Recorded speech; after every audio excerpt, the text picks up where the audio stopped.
L'Ajuntament de Vidreres treu a licitació les obres per a la construcció del centre de dia amb 1,3 milions d'euros.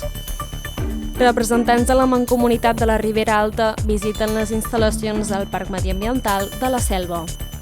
L'Auditori de Santa Coloma de Farners omple amb l'espectacle Gira Acústica, de Manu Guix. Maçanet de la Selva celebra les tradicionals festes de Sant Antoni.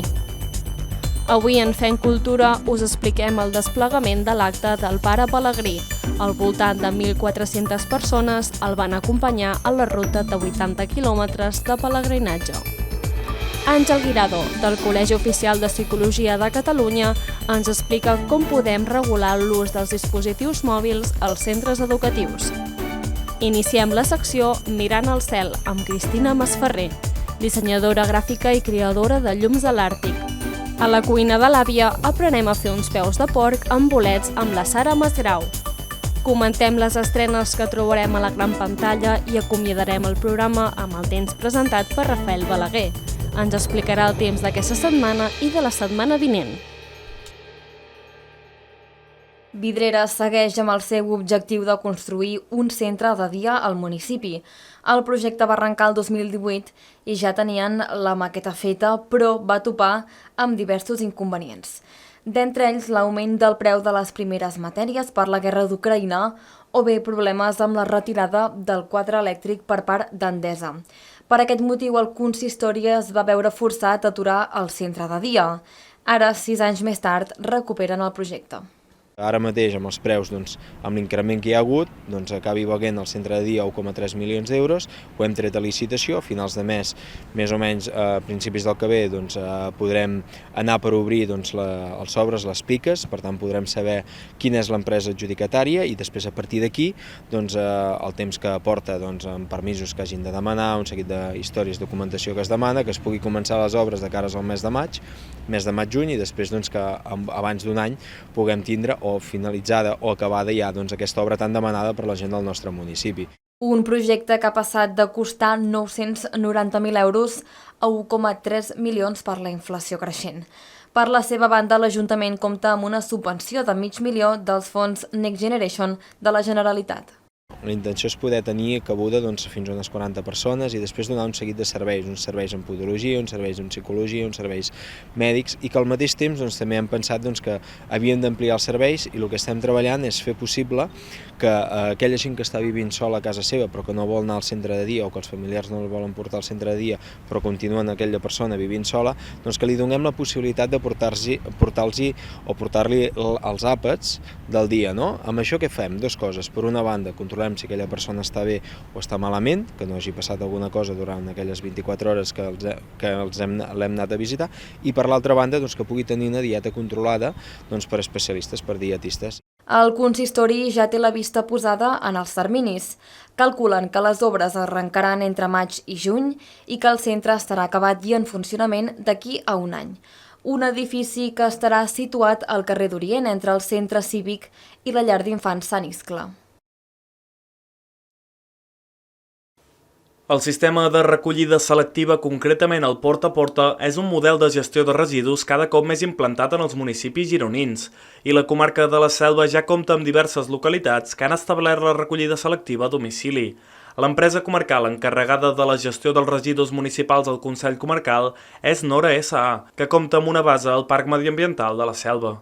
En tota la comarca, Nora té serveis a 18 municipis, dels quals 15 hi tenim el servei integral de recollida de residus a totes les fraccions. Per tant, recollim orgànica, rebuig, paper, envasos, vidre.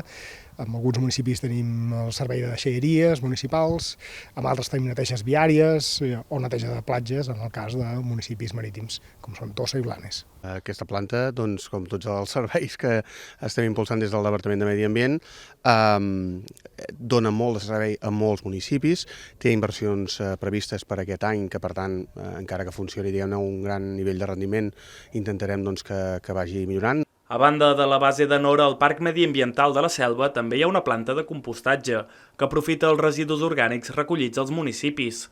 Els bons resultats del model de gestió de residus de la Selva han cridat l'atenció de la Mancomunitat de la Ribera Alta, al País Valencià, que han volgut conèixer el funcionament de les instal·lacions.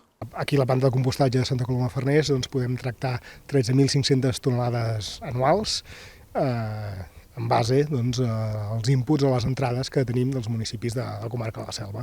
Hem vingut així uns representants tècnics de la Mancomunitat de la Ribera Alta. Som una mancomunitat de municipis que estem ubicats en la província de València.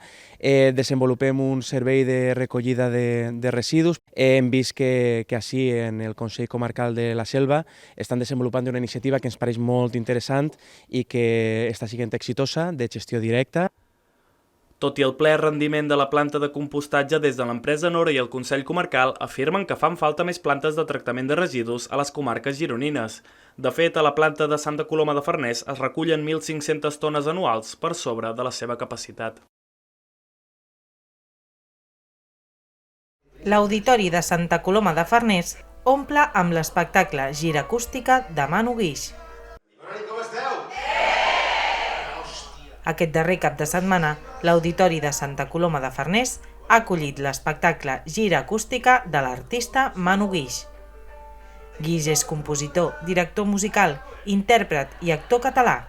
Ha estat vinculat al programa de televisió Operación Triunfo des de la seva creació l'any 2001 i ha intervingut en totes les edicions del programa.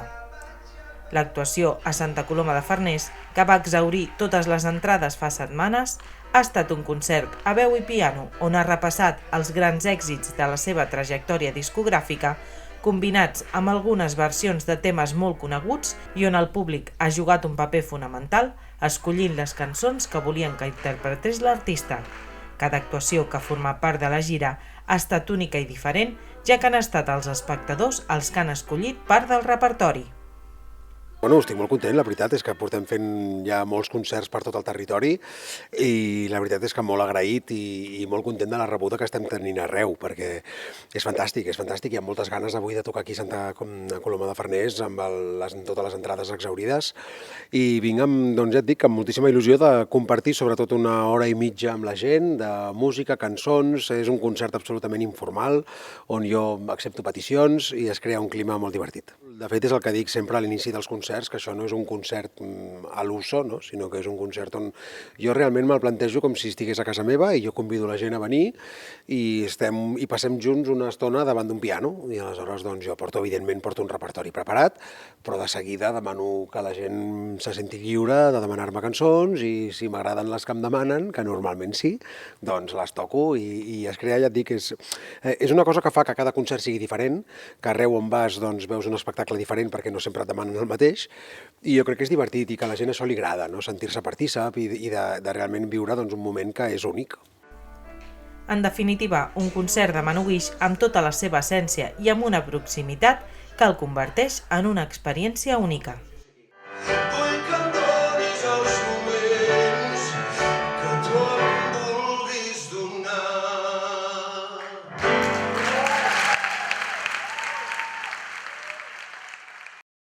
Per segon any consecutiu després de la Covid, Maçanet de la Selva ha celebrat la Festa dels Tres Tombs, una celebració molt antiga que consisteix en la benedicció dels animals en motiu del seu patró, Sant Antoni Abat.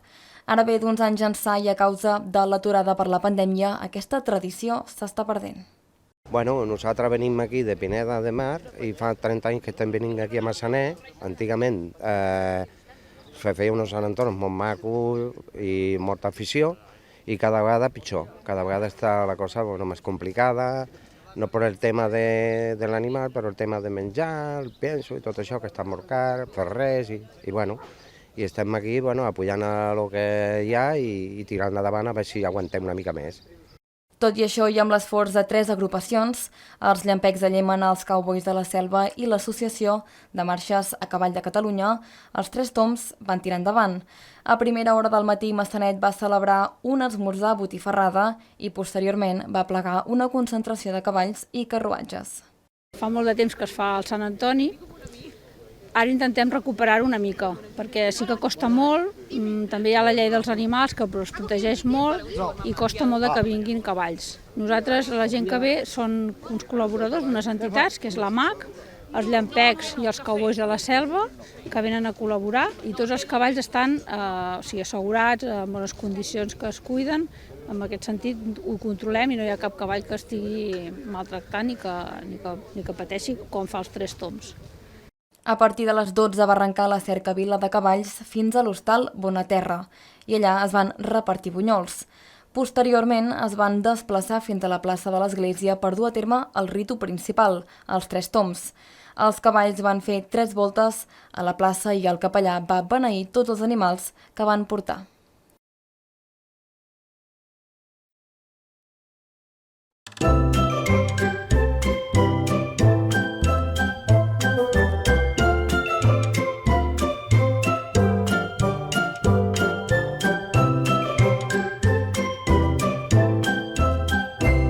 Avui hem vingut fins a Tossa de Mar perquè, com cada 20 de gener, celebren una de les tradicions més esperades de tot l'any, el vot del Pare Pelegrí.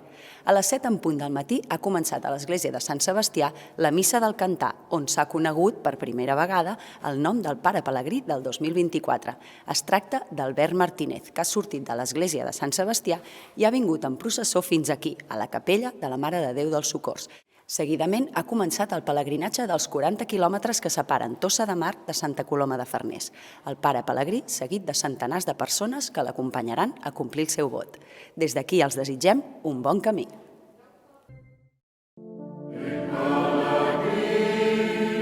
Com cada 20 de gener, el Pare Pelegrí compleix el seu vot peregrinant des de Tossa fins a l'església de Sant Sebastià de Santa Coloma de Farners. 40 quilòmetres que en aquesta ocasió va fer acompanyat de 1.401 persones. El Pare Pelegrí d'aquest 2024 va ser Albert Martínez, la identitat del qual va ser descoberta a la Missa del Cantar, que es va portar a terme a la capella de Sant Sebastià, en un dels laterals de l'església de Tossa. Es tracta d'un dels moments més emotius de la jornada, ja que tothom, amb un silenci sepulcral, està pendent de veure qui és el Pare Pelegrí.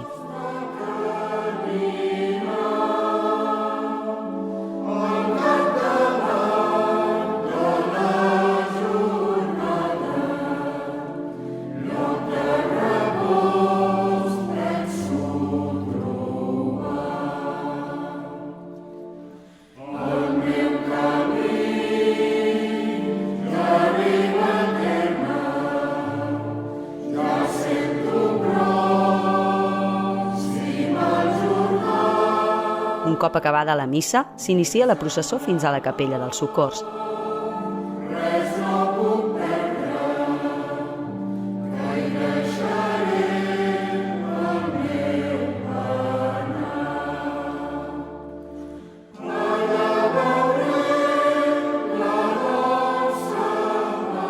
Les autoritats acomiaden els pelegrins i s'inicia la caminada fins a Santa Coloma.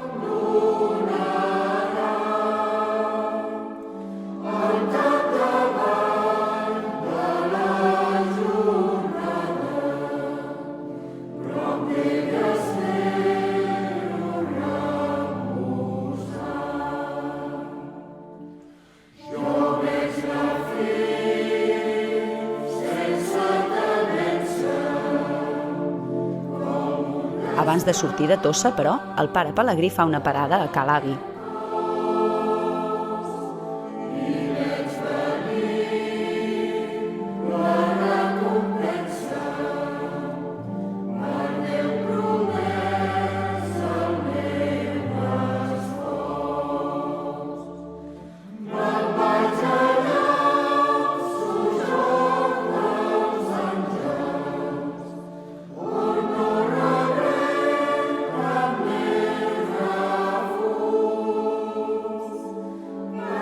Segons la llegenda, cap a l'any 1400 Tossa va patir una epidèmia de pesta i els tossecs es van encomanar a Sant Sebastià per aturar aquella pandèmia. Com que les morts es van aturar i com a mostra d'agraïment, els vilatans van peregrinar fins a l'ermita de Sant Sebastià més propera, la de Santa Coloma de Farners. Podeu seguir veient el programa de Fem Cultura a la pàgina web de Fitel Televisión. Espai Salut. Bé, actualment estem pendents de tota una resolució de cares a com regulem els dispositius mòbils a les escoles i als instituts. Doncs, de fet, ens hauríem de plantejar en quin moment es poden comprar aquests dispositius. La primera conclusió a la que podem arribar molts experts que en parlem d'aquests temes és hem d'esperar el màxim que sigui possible. És a dir, un dispositiu s'ha de comprar en el moment que toca. I quin és aquest moment que toca? Doncs per nosaltres el moment que toca dependrà d'una sèrie de factors, com per exemple l'edat, per exemple el grau de maduresa que pugui tenir aquesta persona, dependrà també de les seves condicions i circumstàncies de l'entorn, de la família, de l'escola, dels amics, etc. Hi ha una edat de referència. Podríem dir que és important tenir mòbil abans dels 14 anys? És una pregunta que nosaltres podem respondre-hi des de la psicologia que no cal, a menys que aquesta persona, amb 14 anys, ja tingui una determinada responsabilitat a nivell familiar, tingui una certa autonomia a entrar i sortir de casa o a fer activitats que li impliquin passar moltes hores fora de casa i que, per tant, un dispositiu mòbil li pugui ser útil per estar en contacte amb la família i per portar a terme aquelles activitats que fa fora. Per tant, l'edat no és una xifra que puguem posar i dir a partir de 12, a partir de 13, a partir de 14, nosaltres diríem que és quan convé, però que aquesta conveniència ha d'anar acompanyat d'un grau de maduresa i un grau de responsabilitat en el seu bon ús. Diem els 14 anys com una referència, però podria ser més tard, també podria ser un pèl més aviat. I qui pot saber millor l'edat en què comprar un dispositiu mòbil en els seus fills són els pares, que en definitiva són els que coneixen millor el seu propi fill.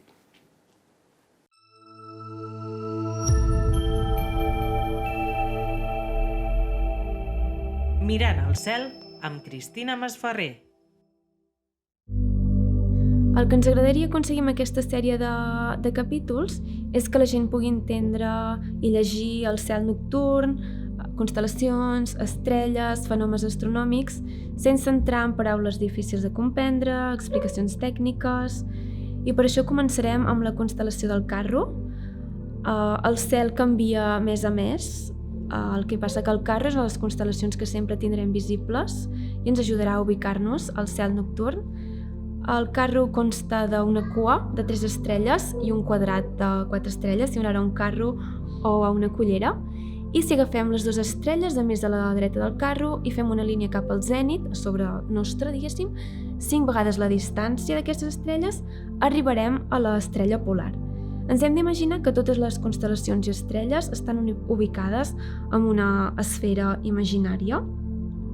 Llavors, aquesta esfera té 2 punts de rotació que estan alineats amb l'eix de rotació de la Terra, el pol nord i el pol sud.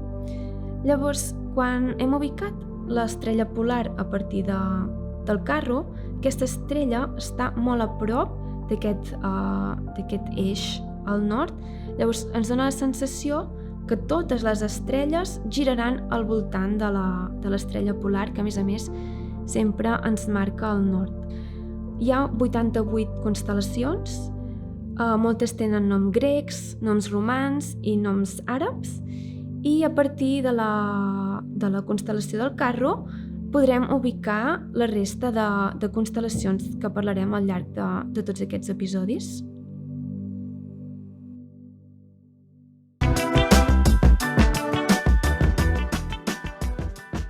Benvinguts a una nova edició de La cuina de l'àvia. Diuen que del porc s'aprofita tot. Doncs avui el que aprofitarem seran els peus i ho farem amb una cuinera superestupenda, la Sara. Sara, endavant. Bon dia. Com anem? Bon dia. Sara, explica'ns. Jo he avançat que són peus de porc, però no he dit què més. Són peus de porc en gírgoles. Amb gírgoles, amb aquests bolets que tenim aquí. Exacte, són aquests bolets, sí. Peus de porc, bolets, i haurem de fer un sofregit. I tots aquests ingredients els hem anat a comprar avui al barri de Can Carbó. Que és on viu la Sara.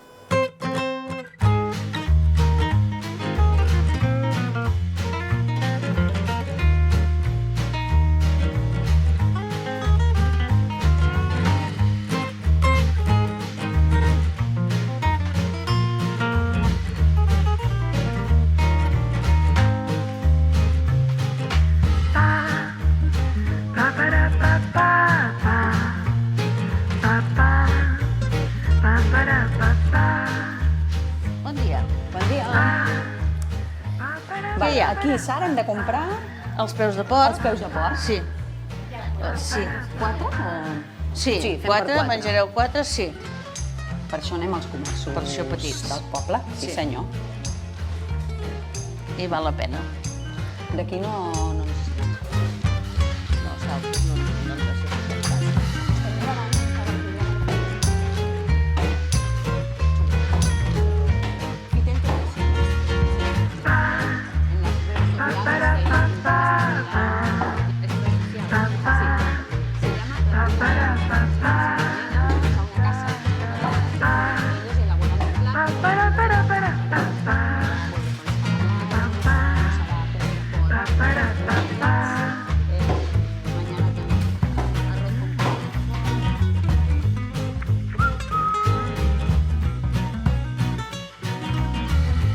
Quan és?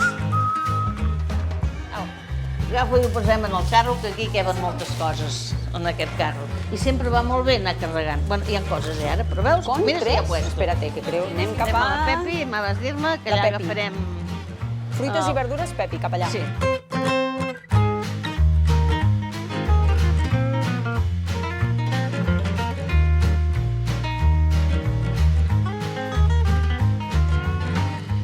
Hola, buenos días. Hola. Buen día. Una bolsa... Vamos a hacer... No me'n recordo. Peus de porc amb bolets. amb bolets. Les bosses, les tomates... Sara, ceba de Figueres o ceba... És igual. Sí? Aviam, la de Figueres és més dolça. La de Figueres, va. Figueres, va. Sí. Tomàquets que els ratllarem o El tallarem? ratllarem, no, el ratllarem, perquè així després la salsa queda... Este de pera que lo rallaremos mejor, sí, sí, gràcies. El de pera el ratllarem més bé. Un, dos, en agafarem un parell més i si en sobra ja els tindreu. Ara anem als fruits secs. Avellanes? Avellanes no, aquests que hi ha tot de barreges, que hi ha... Sí, sí, sí. Per fer la picada. Sí. Però és que per fer la picada a mi m'agrada barrejar, no la clàssica Però i a la avellana. picada hi ha nous i tot? Sí, i panses de vegades. No, sí, aquest ja està bé. Vale. Vale. No sé, ¿medio kilo o es demasiado? Le ponemos y ahora vamos. Vale. La girola la tallem petita. Exacte. I va a la salsa. No, primer es fregeixen. Sí, serà per tallar petita, vull dir que si no està ben bé allò, no passa res. Jo sucaré pa. Vale. Això sembla bé? Podeu seguir veient el programa de la cuina de l'àvia a la pàgina web de Fitel Televisión.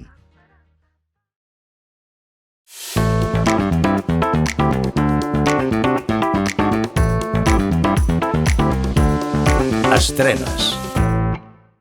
Què tal? Sigueu benvinguts. Ja veieu quin pòster més espectacular, quants actors i actrius que participen de Darjeele, la pel·lícula que avui us recomanarem de les 3. Però abans ho farem amb una de Matt Mikkelsen. Porta com a títol La Terra Promesa. The Bastard és una història d'època, estem a meitat del segle XVIII, i un terratenent que té moltes terres es vol quedar amb una mena de terra que sembla una illeta on hi viu aquest camperol amb la seva família, però ho vol tot.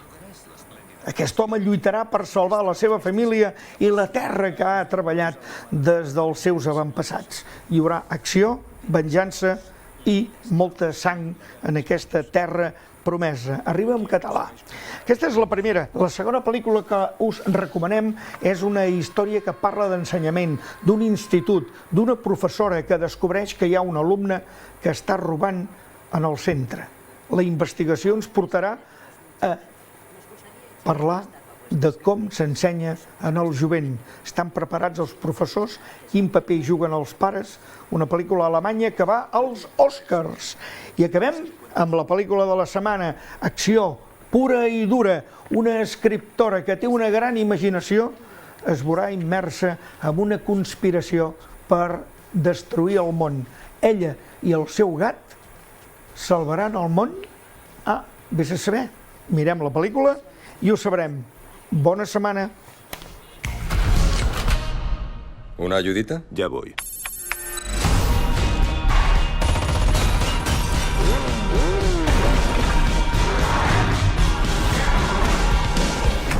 El libro es magnífico, cielo, pero... ¿Qué pasa después? Se llama suspense, madre. Y eso se llama excusa. ¡Wow, hay un gato! No puede ser Ellie Conway en persona. La autora de la saga Argylle, Ellie Conway. Soy un gran fan. ¿Así? ¿Y a qué se dedica? Al espionaje. ¿Me firma el libro?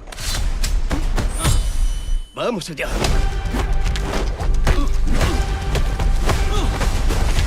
¡Adoro este libro!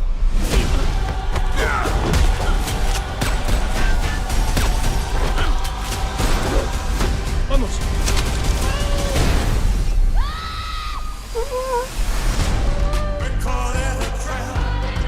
¿Quién es esta gente? Espías de la vida real. ¿Por qué se preocupan por mí? Porque es usted una maldita adivina, Ellie. Lo que ha escrito en su libro ha ocurrido de verdad, alborotando un avispero que ni usted conocía. Estoy metida en un lío muy gordo, mamá. Oh, así que ahora experimentas con drogas. Quiero a todos tras ellos. Tiene que escribir el siguiente capítulo.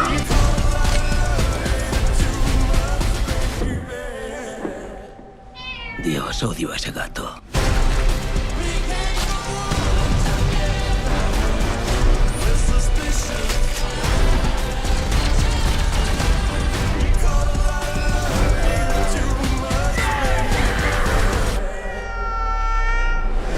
Es hora de que conozca al verdadero agente Argylle.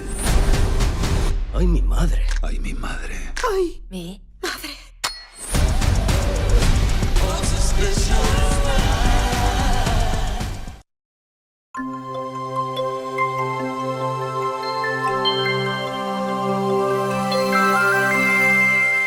Discar Oil patrocina la secció del temps. Aquesta ha estat una setmana força tranquil·la a la meteo. Ha estat la darrera setmana de gener i ja portem un mes de l'hivern que malauradament ens està deixant ben poca neu al Pirineu i menys aigua arreu. I a casa nostra les temperatures no han estat massa baixes aquests dies. Les màximes han oscil·lat entre els 14 i els 22 graus.